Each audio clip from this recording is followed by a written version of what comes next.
Here's what I know about courage. It's not the absence of fear or uncertainty.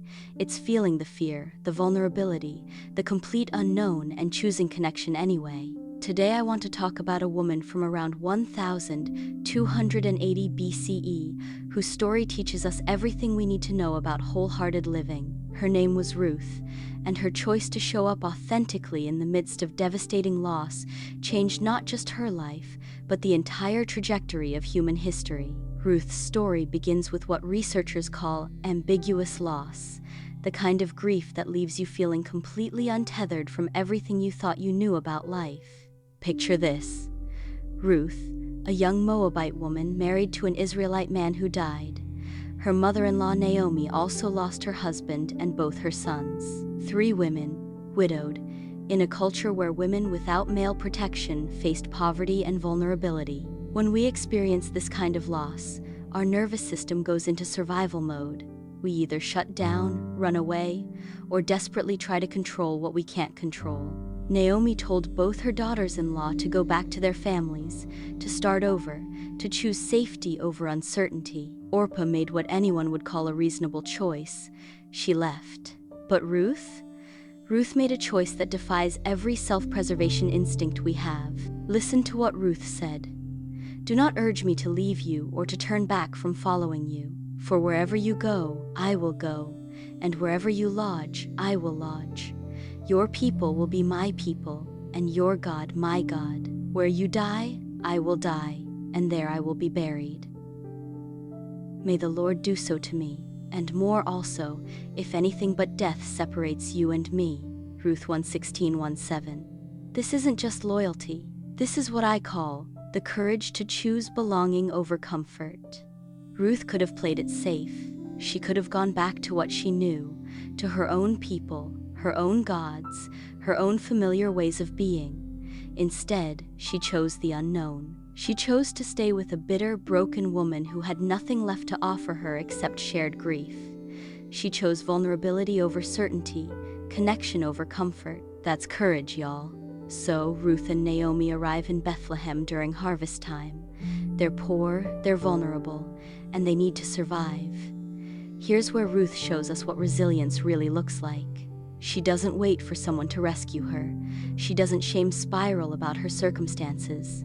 She gets to work. She gleaned, a destitute life, picking scraps from fields.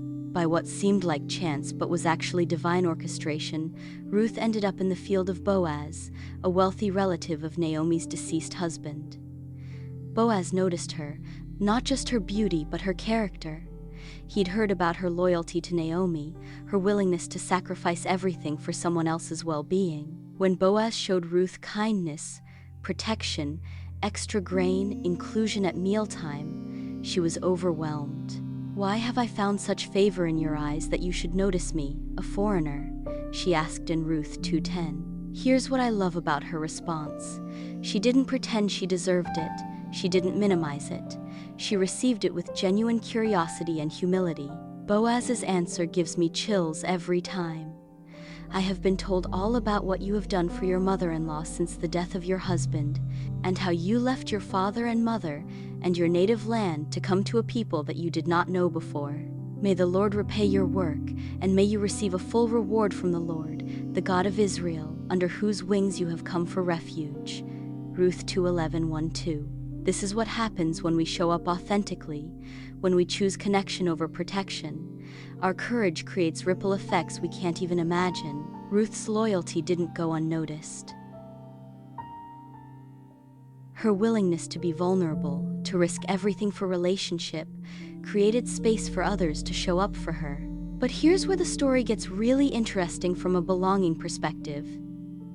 Naomi, recognizing that Boaz was a kinsman redeemer, someone who could marry Ruth and restore their family line, coached Ruth to approach him directly. This wasn't manipulation, this was strategic vulnerability. Ruth went to the threshing floor where Boaz was sleeping and said, "I am Ruth, your maidservant. Spread the corner of your garment over me, since you are a kinsman redeemer." Ruth 3-9. Ruth was essentially saying, "I see you, I trust you, I'm asking you to choose me, to cover me, to commit to me." That takes incredible courage. She risked rejection, humiliation, misunderstanding, but she also created the opportunity for something beautiful to unfold. What happened next was redemption in its fullest sense.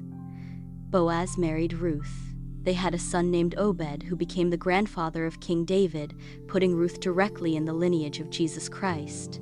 The foreign woman who chose loyalty over safety, vulnerability over protection, belonging over comfort, became part of the most important story ever told. Ruth's story teaches us that wholehearted living isn't about having it all figured out. It's about showing up in our imperfection, choosing connection even when it's risky, and trusting that our willingness to be vulnerable creates space for grace to work. When life falls apart, when everything familiar disappears, when we're faced with the choice between safety and uncertainty, Ruth shows us a third option: courage. The courage to say, I choose relationship, I choose to stay, I choose to belong to you and your story, even when I don't know how it ends. Your loyalty matters.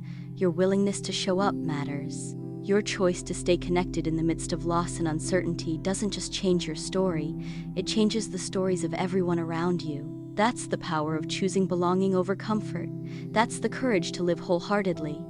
Share your thoughts in the comments below. Thanks for watching.